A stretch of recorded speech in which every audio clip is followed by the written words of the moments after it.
بندہ مومن اللہ کا بندہ ہے، رسول کائنات صلی اللہ تعالیٰ علیہ وسلم کا غلام ہے۔ اپنے اپنے ذہن کے مطابق، اپنی اپنی طبیعت کے مطابق اور اپنی اپنی سوچ کے مطابق لوگ اپنے آپ کو اچھا بتاتے بھی ہیں، اچھا کہتے بھی ہیں، اچھا سمجھتے بھی ہیں، اپنے ترجیحات طے کر لیتے ہیں، خود ہی ان پر پابند ہو جاتے ہیں، خود ہی قائل ہو جاتے ہیں کہ چونکہ میرے اندر یہ صفات ہیں لہٰذا میں اچھا ہوں۔ کچھ لوگوں کا یہ کہنا ہوتا ہے کہ رزق چونکہ حلال کماتا ہوں لہٰذا بہت ہی اچھا ہوں، ماں باپ چونکہ میرے مجھ سے خوش ہیں لہٰذا بہت ہی اچھا ہوں۔ 5 نمازیں پڑھنے والا بھی اپنی تئیں اپنے آپ کو مطمئن کر لیتا ہے کہ شاید میں سب سے اچھا ہوں۔ تو مختلف قسم کی چیزیں لوگ بنا کر کے اپنے آپ کو اچھا گردانتے ہیں، اچھا کہتے ہیں۔ کچھ لوگوں کا یہ کہنا ہے کہ سوسائٹی میں جو لوگ کسی قسم کی کوئی خدمت کر لیتے ہیں، کسی غریب کا بھلا کرتے ہیں، کسی مسکین کے یتیم کے کام آتے ہیں، وہ اچھے ہیں۔ سب سے زیادہ بہتر یہ نہیں کہ اللہ کے قرآن سے پوچھ لیا جائے اچھا کون ہے، کون سی ایسی خوبیاں ہیں جو انسان میں پائی جائیں تو انسان مومنوں والی صفات رکھتا ہے۔ تو قرآن مجید نے بالکل شروع میں کہا کہ الف لام میم ذالک الکتاب لا ریب فیہ۔ یہ الف لام میم تو حروف مقطعات ہیں، ان کا معنی اللہ تبارک و تعالی بہتر جانتا ہے، یا وہ جانتا ہے جسے میرا رب بتا دے۔ ذالک الکتاب لا ریب فیہ فرمایا یہ وہ بلند مرتبہ کتاب ہے جس میں کوئی شک نہیں۔ یہ نہیں فرمایا قرآن میں شک کیا نہیں جاتا، قرآن پاک میں شک ہے نہیں۔ اگر کوئی شک کرتا ہے تو اس کے دماغ میں شک ہے، اس کے ذہن میں شک ہے، اس کے باطن کے اندر فطور ہے۔ قرآن میں شک نہیں۔ ھدی للمتقین، قرآن ہدایت ہے پرہیزگاروں کے لیے۔ ویسے تو قرآن مجید ھدی للناس ہے، تمام لوگوں کے لیے ہدایت ہے، پر قرآن سے صحیح ہدایت اخذ وہ لوگ کرتے ہیں، حاصل وہ لوگ کرتے ہیں جو پرہیزگار ہیں، اللہ سے ڈرنے والے، تقوی اختیار کرنے والے، متشابہات سے بچنے والے۔ جہاں جانے کا اللہ نے حکم دیا ہے وہاں جاتے ہیں، اور جہاں جانے سے مالک نے روک دیا ہے وہاں سے رک جاتے ہیں۔ وہ حقیقی نفع لیتے ہیں۔ وہ کون ہیں؟ تو اللہ فرماتے ہیں وہ لوگ ہیں الذین یؤمنون بالغیب، یہ وہ لوگ ہیں جو غیب پر ایمان لاتے ہیں۔ غیب کیا ہے؟ غیب کی تعریف ہے کہ وہ چیز جو حواس خمسہ سے بھی معلوم نہ ہو اور عقل سے بھی ماورا ہو، اسے غیب کہتے ہیں۔ مومن غیب پر ایمان لاتا ہے۔ تو پھر غیب پر ایمان کس طرح لاتا ہے؟ وہ غیب پر ایمان اس طرح لاتا ہے کہ وہ عقل سے تو معلوم نہیں کر سکتا تھا، حواس خمسہ سے تو معلوم نہیں ہو سکتا تھا، لیکن مدینے والے محبوب نے اسے بتا دیا ہے۔ رسول کریم صلی اللہ علیہ وسلم کو وحی کے ذریعے جن چیزوں کی خبر دی گئی، اطلاع دی گئی، حضور نے امت کو بتائی، وہ غیب کی چیزیں۔ وہ کیا ہیں؟ قبر، حشر، قیامت، جنت، دوزخ، فرشتے، یہ ساری چیزیں غیب ہیں۔ مومن ان پر ایمان لاتے ہیں اور ایمان کامل رکھتے ہیں اور یقین رکھتے ہیں، اور یہ یقین مومن کی اخلاقی پوزیشن کو بلند کر دیتا ہے۔ جب اسے پتہ ہوتا ہے کہ قبر میں جاؤں گا، حساب کتاب ہوگا، تو زندگی محتاط گزارتا ہے۔ جب ایمان کامل رکھتا ہے، قیامت کے دن اللہ کے حضور کھڑا کیا جاؤں گا، تو پھر وہ اس دن سے ڈرتا ہے۔ وَلِمَنْ خَافَ مَقَامَ رَبِّهِ جَنَّتَانِ، اور پھر جو ڈرتا ہے رب کہتا ہے میں اسے 2 جنتیں عطا کروں گا، اسے 2 جنتیں دی جائیں۔ تو پہلی ان کی صفت مومن کی، وہ غیب پر ایمان رکھتا ہے۔ یہ میں نے بھی دیکھنا ہے، آپ نے بھی دیکھنا ہے، وہی پر ایمان کتنا ہے۔ ہماری آنکھوں کے سامنے کہ ہر وقت دنیا گھومتی ہے، یا قبر حشر کا بھی کوئی نقشہ نگاہوں میں رہتا ہے؟ دنیا کے مد و جزر، حساب کتاب، پیسے کا لین دین، جائیداد کی خرید و فروخت، یہی صرف ہمارا زندگی کا سرمایہ حیات ہے، یا آخرت کے لیے بھی کچھ جمع کرنے میں کامیاب ہوئے؟ یؤمنون بالغیب کی عملی صورت بھی کوئی ہماری زندگی میں ہے؟ پھر قرآن مجید نے کہا وَيُقِيمُونَ الصَّلَاةَ، مومن کی دوسری صفت یہ ہے کہ وہ نماز قائم کرتے ہیں۔ نماز قائم کرنے کا معنی ہر مفسر نے یہی لکھا ہے کہ قائم کرنے کا معنی یہ ہے کہ تو نماز ظاہری آداب کے ساتھ بھی پوری ادا کرے اور باطنی آداب کے ساتھ بھی ادا کرے.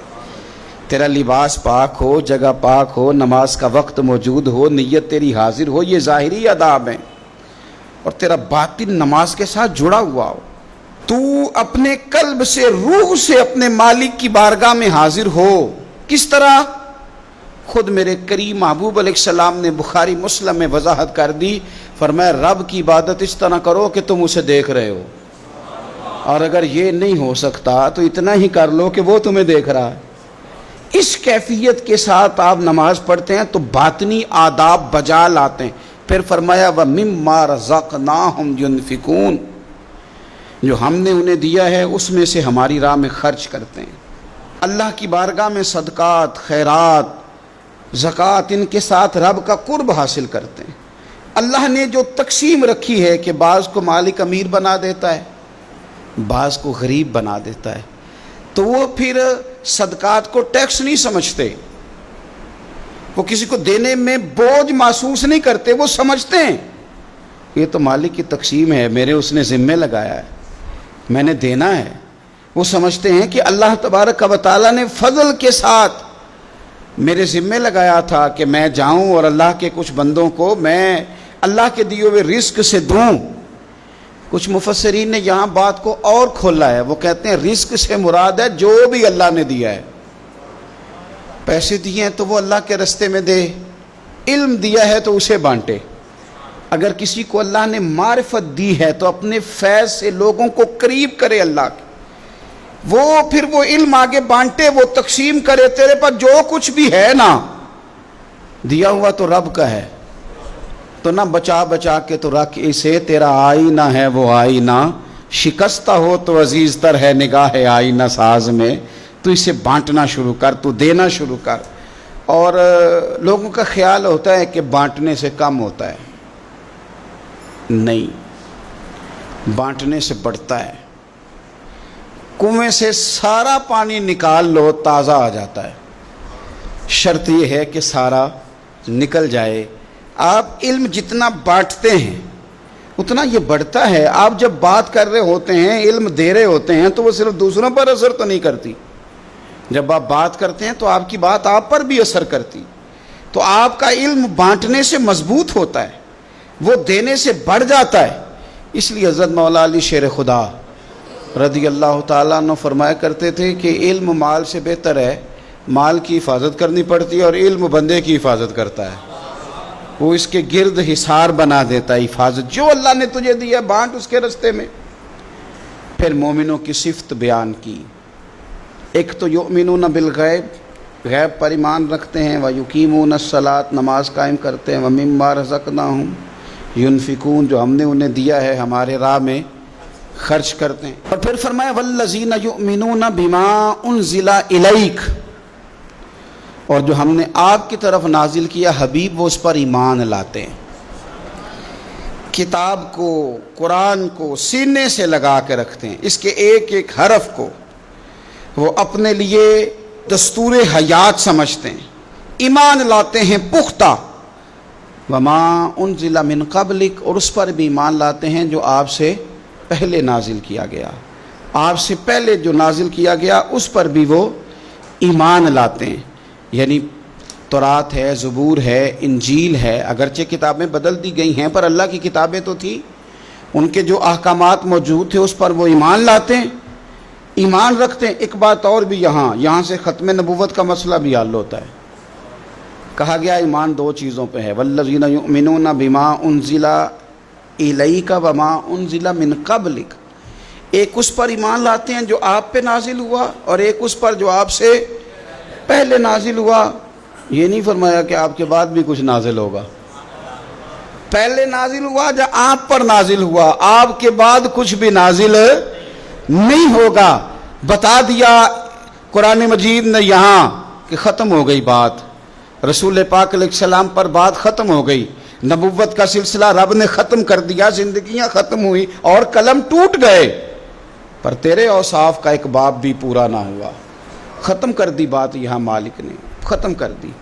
اب یہ صفات جن لوگوں میں پائی جائیں کہ ایمان بالغیب بھی ہو، نماز کا قیام بھی ہو، اللہ کے راستے میں خرچ بھی ہو، جو پہلے نازل کیا گیا اس پر ایمان ہو، جو حضور پر نازل کیا گیا اس پر ایمان ہو، تو رب کیا فرماتا ہے؟ فرمایا اولئک علی ھدی من ربہم، یہی لوگ ہیں جو اپنے رب کی توفیق سے ہدایت پر ہیں، اللہ کی طرف سے ہدایت پر ہیں۔ وَأُولَٰئِکَ هُمُ الْمُفْلِحُونَ، اور وہی لوگ ہیں جو دونوں جہانوں میں کامیاب ہونے والے ہیں۔ یہ کامیابی والے لوگ یہاں بھی اور وہاں بھی۔